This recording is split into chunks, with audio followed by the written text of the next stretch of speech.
Hi, I'm Shane Butler, and for my final project for Writing 103, I'm talking about the decline of African Americans in baseball. So, I've talked about this in my blog and my essay before, and a number of reasons that I've given for this decline are just in order.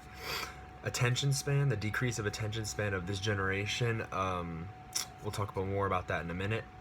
The complexity and the slow pace of baseball, that kind of factors into attention too, but mostly the complexity of baseball. And also the culture of baseball, just the culture surrounding it as a whole, not just racially.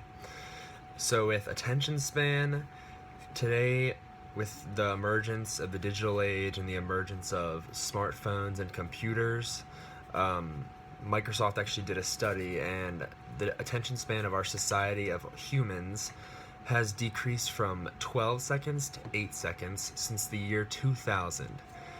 Now, that's 4 seconds in about 15 seconds in about 15 years, and that's kind of crazy. And another fact to point out about that is that that is less attention span than a goldfish.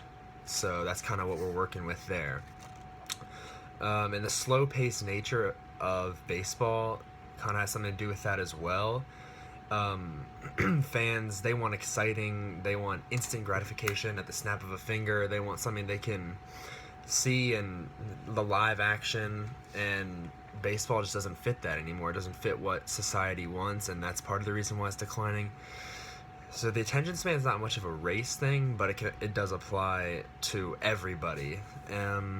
The next thing I'm going to talk about is the culture surrounding baseball. And even though it was the first sport to break the color barrier when Jackie Robinson played for the Dodgers in 1947, there's still a little bit of like subtle racism surrounding the game. I'm not sure if you ever watch baseball games on TV, but most of the time the camera points at fans and fans in the stands. They're mostly white, and that people have started to pick up on that, and that's kind of a thing that needs to die down, and just that needs to stop. They need to stop doing that and be more diverse with how they portray the fans of the game, so that the black audiences will feel more included.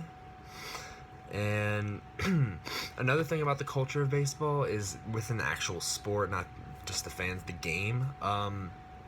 These unwritten rules that if you're a baseball fan you know about, where you can't like flip a bat or talk about a no-hitter while it's going on. I think those are hindering the game because it has an anti-progressive mindset. You see in the news, like this is recently, Bryce Harper talked about making baseball fun again, and some of the old-time players back in like the 80s and 90s, they did not like that at all. Every time these old and new ideas of how to change the game of baseball, how they kind of clash, there's always a controversy about it, and it's just a big mess. And I think that anti-progressive mindset is what is holding baseball back from becoming popular in this 21st century, where mindsets are progressive, and we're is kind of a liberal age right now. So, with the attention span, the complexity of the game, and the overall culture surrounding baseball portrayed by the media and portrayed by the game, that's why the popularity of the game is declining within the black community and just as a whole, but mostly the black community. And that's baseball needs to win the black community back, because in books like Pop Culture that we read something about how the end of white America, how things that are all white aren't considered cool anymore. Hip hop, things that were kind of like stemmed from black culture, those are cool now. So I think including black culture in baseball, getting those back together, black culture and baseball, will make the sport much more popular and will just be better for the game. And we need to make baseball black again.